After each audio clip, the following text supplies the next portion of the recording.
Bien, mis queridos amigos, muy buenas noches. Un placer saludarlos. Como les indiqué ya por el chat, em, estamos llegando ya a la parte final de nuestra preparación, de nuestra formación para este curso, por decirlo de algún modo, de catequesis. Entonces, es importante que tengamos presente algunas cosas. La primera es que ya obligatoriamente todos los documentos deben estar entregados, ¿ya? Para la gente que se va a bautizar, las correspondientes partidas de nacimiento; para los que van a hacer solo primera comunión y confirmación, la correspondiente fe de bautismo. Primera cosa. Segunda cosa, como les había indicado también, la celebración de los sacramentos se va a hacer el domingo. Les voy a reconfirmar por chat la hora, me parece que va a ser en la mañana. Vamos a hacer todos de una sola, con la diferencia que la confirmación probablemente se haga en la catedral, pero ya eso les estoy confirmando estos días. La vestimenta, como ya saben, ya se les dijo. Y un tema adicional es que nosotros tenemos que hacer una prueba final, no crean que me he olvidado. La ventaja es que ahora la vamos a hacer virtual. Ya estoy diseñándola en la plataforma para que sea así, súper bonita, individual, no se pueden copiar. Y no va a necesitar que sea presencial. Pero lo que sí tiene que ser presencial es una última entrevista que vamos a tener ustedes y yo. Y adicionalmente a ello, la confesión. Tiene que confesarse antes de hacer los sacramentos, particularmente la primera comunión y la confirmación. Entonces, esto lo estamos programando más o menos para el viernes, a ver si es que hacemos la confesión el día viernes, y aprovechando, ahí mismo hacemos la charla conmigo. El horario tiene que ser después de la misa, de las 6 de la tarde, es decir, más o menos 6:45, por ahí. Ese es el horario, entre 6:45 y 7:30. Entonces, eso es lo que vamos a hacer. Ok. Algo más les iba a decir. La prueba la vamos a dar el día jueves. El día jueves, evidentemente, como va a ser virtual, la pueden hacer en distintos horarios, pero el día jueves va a tener que ser la prueba. Las personas que no hicieron la primera prueba, esta valdrá el doble. ¿Ok? Y tendrá unas preguntas adicionales. Listo, entonces. Una vez hecho el anuncio parroquial, vamos con el contenido que nos trae al día de hoy.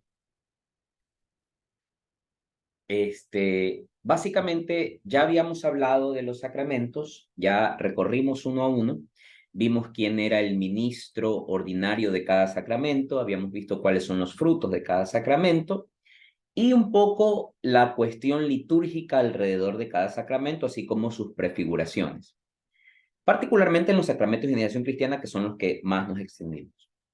Ahora conviene entrar a una parte final de nuestra preparación en la cual vamos a hablar de un tema que ya se supone que ustedes lo deben saber hasta por instinto, por tradición, porque es un tema que está inscrito en el alma del ser humano, así como producto del pecado original.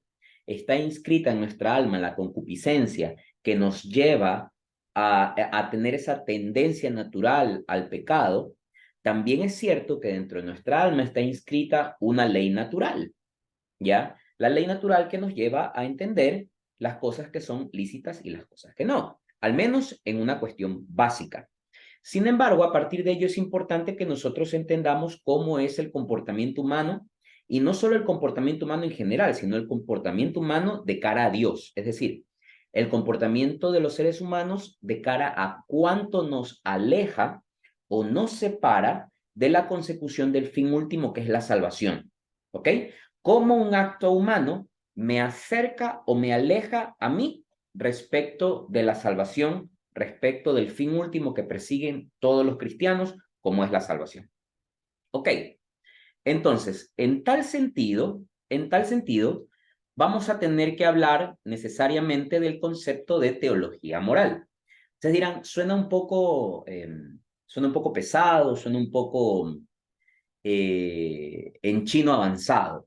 A ver, lo que les había dicho yo anteriormente, el término teología hace referencia a dos términos: logos, que significa palabra o estudio, y teo, que significa Dios. Luego, teología es el estudio acerca de Dios.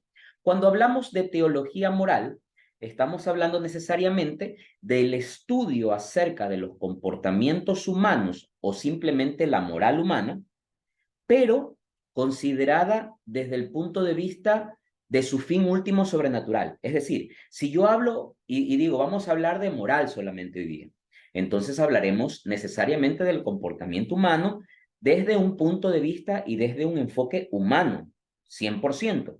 Pero si le ponemos el término teología moral, necesariamente estamos hablando del mismo comportamiento humano, considerándolo en cuanto a su fin sobrenatural, es decir, cuánto nos acerca o nos aleja de Dios determinado acto. Entonces, si lo vemos así, debemos preguntarnos o debemos pensar qué es un acto humano, o mejor dicho, qué cosas la teología moral puede catalogar, calificar, analizar, o es materia de estudio dentro de la teología moral y qué cosas no, porque evidentemente habrán actos humanos que no pueden pasar por el ámbito de la teología moral. Ejemplo, ¿qué pasa con un acto que es ejecutado sin conocimiento previo, sin libre voluntad y sin conciencia? Entonces, al no haber conciencia, voluntad libre y conocimiento pleno, eh, pongamos un ejemplo, una persona que está totalmente fuera de sí, totalmente desquiciada, psiquiátricamente enferma, que no tiene el control y el uso de su voluntad, que está clínicamente esquizofrénica o con algún trastorno de conducta, de personalidad, etcétera, que le haga perder la totalidad de su voluntad, evidentemente los actos que ejecute esa persona no pueden calificarse ciertamente de manera directa con la teología moral. Habrá un acápite distinto en el cual hablaremos del principio del voluntario indirecto, pero eso es otra cosa.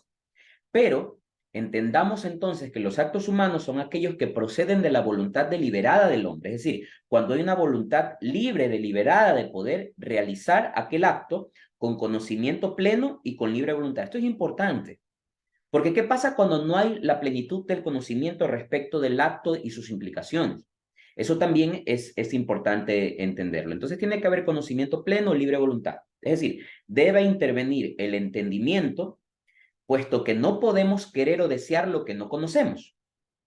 Entonces, en tal sentido, los actos humanos solo lo vamos a clasificar en dos grandes grupos: los actos lícitos o ilícitos.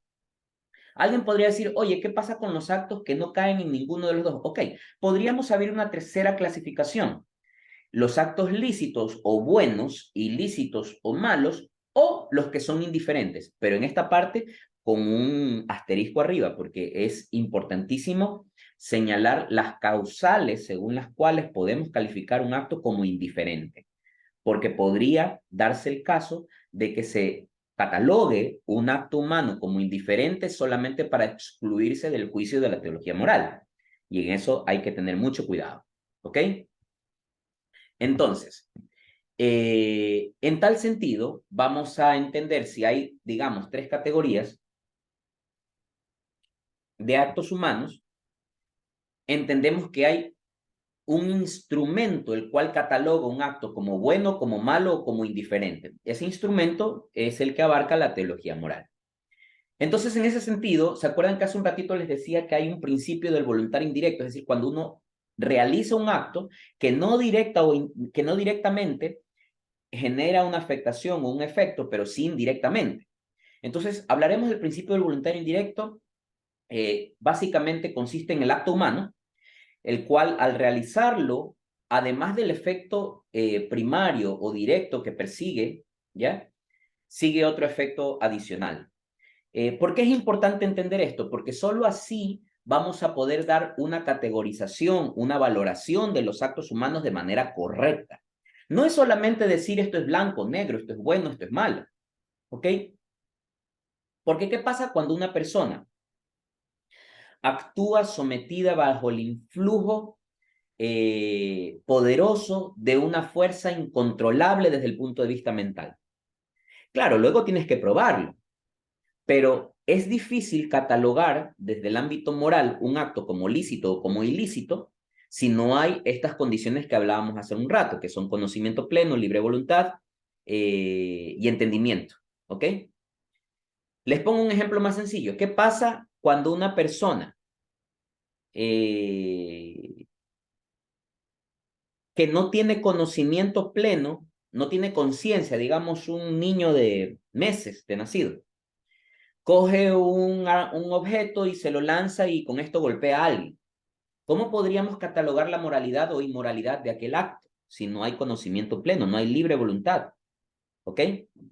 No es la voluntad deliberada del ser humano, es una actuación vía instinto, si se quiere. O algo más sencillo, ¿cómo podríamos catalogar como moral o inmoral un acto como respirar, por ejemplo? Si es un acto que se realiza con conocimiento, sí, con voluntad deliberada, sí, pero es instintivo, ¿ok? Es instintivo, ¿ya? Eh, Podríamos calificar como acto lícito o ilícito el pestañear, por ejemplo. Como acto lícito o ilícito el comer. Es una función natural que obviamente hay un entendimiento, hay una voluntad deliberada, luego el que comes podría llegar en algún momento a calificarse, pero el acto como tal, natural, de buscar alimentarte para poder llevar un proceso físico-químico de desarrollo evolutivo, de desarrollo biológico, anatómico, anaeróbico del ser humano, eso no es un acto que se pueda catalogar desde el ámbito de la moral. Entonces, si estamos hablando de la moral, necesariamente vamos a tener que hablar de una ley. Y como ya lo habíamos mencionado antes en el transcurso de la revelación de Dios ante los hombres, que no es otra cosa la forma en que Dios se manifiesta y se da a conocer a sí mismo para que sepamos nosotros cómo amarle, cómo seguirle, cómo cumplir su voluntad. Dios da a conocer a través de Moisés una ley que hoy conocemos como los 10 mandamientos. Amar a Dios sobre todas las cosas, no tomar el santo nombre de Dios en vano, santificar las fiestas, honrar padre y madre, no matar, no cometer actos impuros, no robar, no dar falso testimonio ni mentir, no consentir pensamientos ni deseos impuros y no codiciar los bienes ajenos. Básicamente esos 10 mandamientos. Pero ¿de qué va cada uno? Porque luego acuérdense que Jesucristo, cuando estuvo en la tierra, incluso estos 10 mandamientos los simplificó en dos. Amar a Dios sobre todas las cosas y amar al prójimo como a uno mismo. Desde el punto de vista de la simplificación administrativa está perfecto. Está muy bien lo que manifestó Jesucristo y la forma como él condensó todo en esta afirmación única. Pero es importante para el conocimiento, para el entendimiento y para la aplicabilidad de nuestra vida que nosotros entendamos los alcances de cada mandamiento. Porque, por ejemplo, es muy fácil que ustedes se encuentren por ahí con un hermanito protestante, evangélico, que diga, oye, los católicos se han comido uno de los 10 mandamientos de la ley de Dios, porque según ellos son 11. Porque dice, escucha Israel, amarás a Dios sobre todas las cosas en el Éxodo, y no te harás imagen de lo que está en el cielo y lo que está en la tierra. Entonces los evangélicos dicen, como los católicos adoran las imágenes, entonces eliminaron ese... Nada que ver. Dentro del alcance del primer mandamiento, que es amar a Dios sobre todas las cosas, está el hecho de no tener ídolos. Está el hecho de dar a Dios la gloria que corresponde. Está el hecho de que solo podemos amar a Dios en cuanto a categoría de creador, de padre, de ser celestial. No podemos tener un Dios fuera de él. Distinto es el amor que tenemos por nuestros padres, por nuestra pareja, por nuestros hijos, por nuestros hermanos, por nuestros amigos. Pero el amor puramente dedicado a Dios solamente es para él. Eso no quiere decir que Dios no quiere que amemos a nuestros padres, Dios no quiere que amemos a nuestros hijos, a nuestras familias, a nuestros sacerdotes. No, porque es un amor distinto. Esto es como cuando la esposa o el esposo tóxico se enoja porque uno ama también a sus hijos o a sus padres. Es un amor distinto. Es un amor distinto. ¿Ok? Es un amor distinto. Entonces, amar a Dios sobre todas las cosas implica eso, implica poner a Dios en el primer lugar, implica que Dios esté siempre como prioridad en nuestra vida. No tomar el santo nombre de Dios en vano. ¿Qué significa? No utilizar a Dios por gusto. ¿Ya? Hay juicios en los cuales necesitamos la presencia de Dios, pero hay juicios en los que no. A veces nosotros nos encanta poner a Dios como testigo de cosas que peor sabemos que son falsas. Te lo juro por Dios, ¿ya? No es necesario poner a Dios en cosas que son irrelevantes, no solo falsas, sino irrelevantes. Tercer mandamiento, santificar las fiestas. ¿Qué significa esto? Ir a misa todos los domingos y fiestas de guardar. ¿Cuáles son las fiestas de guardar? Las solemnidades y las fiestas que están inscritas dentro del calendario litúrgico como fiestas obligatorias. Navidad, Inmaculada, María Madre de Dios, Pascua, miércoles de ceniza, por si acaso, no es fiesta obligatoria, ya, eso es muy importante, hay que saberlo, etcétera, ¿ok? Pero misa dominical es obligación. Mickey, pregunta, ¿es pecado no ir a misa dominical? Sí, señor, es pecado, pecado grave, ¿ok? Vamos entendiendo un poco de qué va la ley de Dios. El único mandamiento que tiene una promesa inscrita en él, honrar a tu padre y a tu madre. ¿Qué significa todo esto? Que en la tierra, dar el valor y la gratitud que tienen realmente estas personas, que actuando como copartícipes de la creación de Dios, por eso es tan importante el rol de los padres, porque ellos son copartícipes del rol creador de Dios, porque Dios hace todo, estamos claros, pero nuestros padres participan. Por eso es que la sexualidad humana que está dada para la concepción, para la procreación, es el acto más maravilloso de la presencia de Dios. Por eso no puede ser manchado, ¿ya? Porque nuestros padres participan de manera paralela, no paralela, pero simultánea con Dios, en el plan de creación. ¿Y por qué es un mandamiento que tiene una promesa? Porque si quieres tener larga vida, dice el Señor en las Sagradas Escrituras, honra a tu padre y a tu madre. No matarás. Está claro lo que significa este mandamiento. Pero hay que tener claro también otras cosas. El aborto atenta contra este mandamiento. ¿Por qué? Porque el aborto es asesinato. Nada de esas tonterías de que el aborto es la interrupción del embarazo. No existe la palabra interrupción, porque interrupción es cuando uno, es como que yo diga, chicos, voy al baño, ya vengo un ratito, interrumpo un rato la clase y luego la retomo. Eso es interrumpir. Interrumpir es poner en pausa algo para luego retomarlo. Pero ¿acaso el embarazo se puede interrumpir para luego retomarlo? O sea que pueden matar a una criatura en el vientre y luego revivirlo. Eso no se puede. Eso no es interrupción, es asesinato. ¿Ya? Y no me vengan con temas de, ay, no, es que por violación, es que... Nada. El aborto siempre es asesinato. Punto. El aborto es asesinato. No hay más vuelta que darle. ¿Ok? La pastilla del día después es abortiva. No en todos los casos. La pastilla del día después, si el efecto es impedir que el espermatozoide se junte con el óvulo y que no se dé esta unión, que no se dé la concepción, entonces no es abortiva, pero sí es anticonceptiva. Y los anticonceptivos tampoco están admitidos por nuestra fe, por nuestra iglesia. Pero no, en todo caso, no es un asesinato, en ese caso. Toda acción que una vez que se dé la unión del espermatozoide con el óvulo femenino, una vez que se dé esa unión, ¿ya? Toda acción que corte el desarrollo, la evolución de este ser, a partir de ese momento, todo eso es asesinato. ¿Ok? Todo lo demás es asesinato. No que 5 días después de la concepción, nada.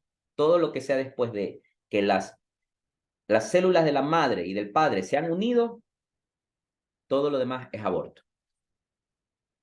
No cometer actos impuros, básicamente, ahí está muy claro. ¿Ya? La sexualidad, la lujuria. La sexualidad como tal es un bien preciado, querido y amado por Dios, porque es un instrumento según el cual se coopera y se colabora con Dios para la creación. Ahora, la sexualidad dentro del matrimonio que no busca la concepción es mala. No, la sexualidad es querida por Dios. Oye, pero entonces, ¿qué hacemos? ¿Vamos a estar pariendo como cuyes? No, hay métodos aceptados por la iglesia para poder cuidarse. El método del ritmo es uno de ellos. El método del moco cervical es otro de ellos. ¿Ok? Oye, que la pastillita, no. Esos métodos no son aceptados por la Iglesia Católica. ¿Ok? Entonces, los actos impuros son aquellos actos catalogados de acuerdo a su fin sobrenatural. ¿Qué es lo que están buscando? Están buscando solamente el placer. ¿El placer es malo? No, el placer no es malo. El placer hace parte de la sexualidad, pero no es el fin último de la sexualidad. ¿Ok? No robarás. Tenemos claro lo que significa no robar. Eso de que estoy cogiendo, acomodando el pantaloncito del marido y me encuentro un billete, me cojo, también es robar. ¿Ok? También es robar. ¿Ya? Entonces, no podemos apropiarnos de nada que no sea nuestro. Incluso del tiempo de otras personas. Hay que respetar el tiempo de las demás personas. No consentir pensamientos ni deseos impuros. Esto tiene mucha relación con el sexto mandamiento. Porque claro, una cosa es instalarte a ver una película pornográfica, caer en la masturbación o tener alguna relación sexual.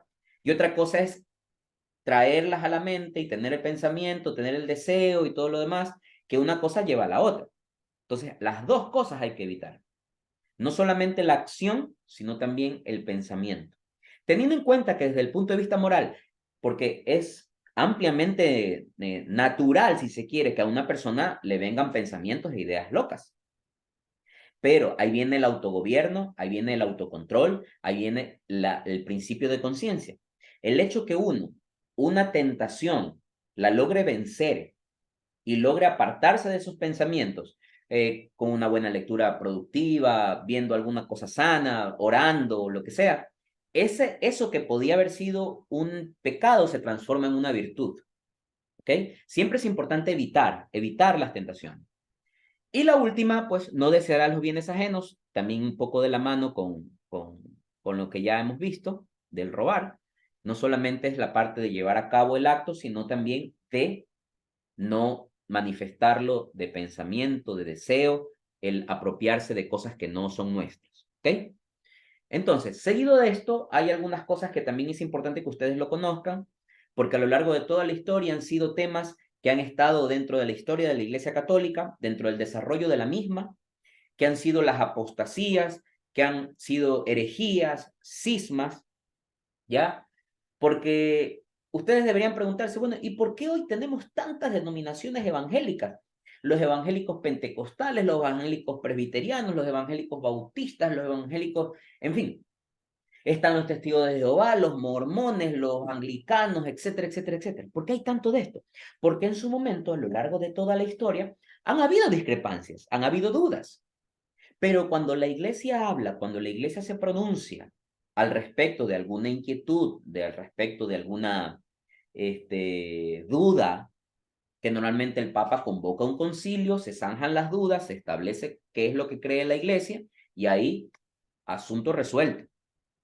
Pero mucha gente queda con el tema, les queda el tema en su cabeza y siguen predicando y siguen avanzando con el tema. Entonces ahí es donde aparecen las herejías y las apostasías. ¿Qué es una herejía?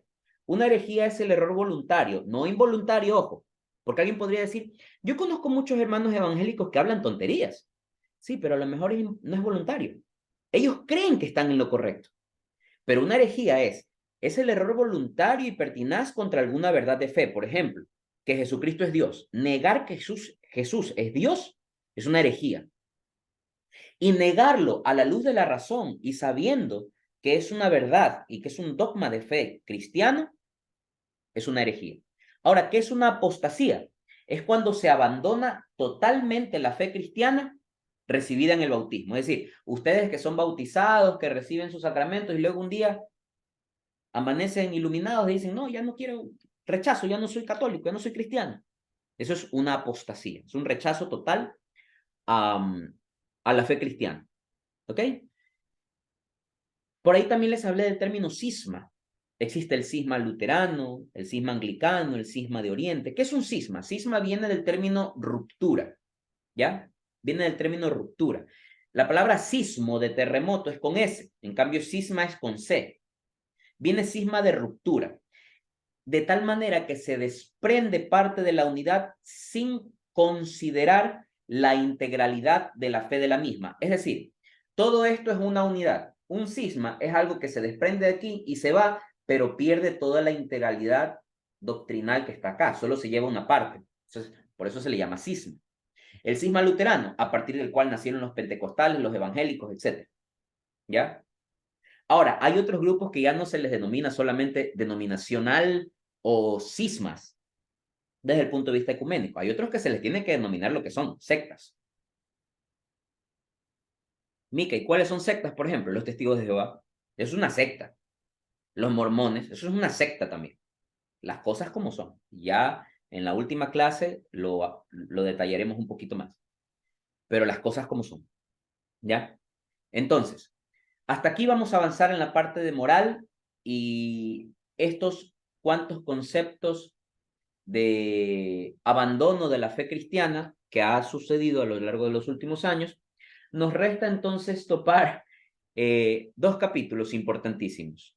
Tres, pero son cortos. El primero es demoniología, muy brevemente, para que conozcamos cómo es el tema de la manifestación del demonio en nuestras vidas. El segundo, muy importante, la apologética, que es básicamente la defensa de nuestra fe. Y la tercera, Mariología. No menos importante, y con eso terminaremos nuestro programa de formación para esta catequesis maravillosa que hemos tenido la suerte de llevar junto con ustedes. Mis queridos hermanos, no siendo más, me despido de ustedes, nos vemos la noche de mañana y no se olviden de los anuncios que les hice al inicio. Les mando un abrazo, que Dios los bendiga.